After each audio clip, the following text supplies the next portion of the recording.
सुना ना बोला ए हो सोना हाँ एगो लइका परल बा पीछे जान पीछे ओढ़नी सड़क के पीछे जान ओकरा चलते चलल मुश्किल डगर हो जाई सुना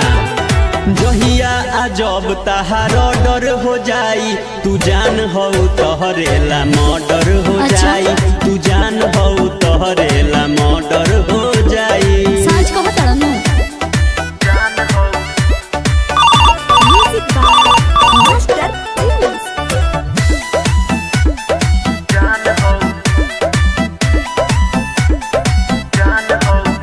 कहतानी तो वो करना इलाज करेला खाली झूठो के जान रंगा बाज बनेला तो तोरा का लागत रे सब बुझतानी बुझालो बात बात हमार कोई नजर ना उठाई साचो देहम तहराए जान ओकरा के गोर पगिराई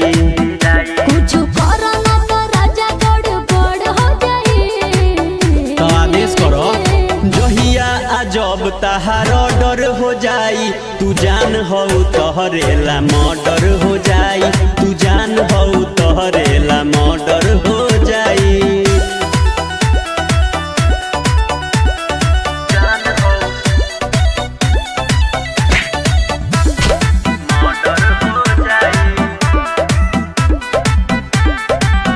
कहीं केतना उ हमके लाचार कइले बा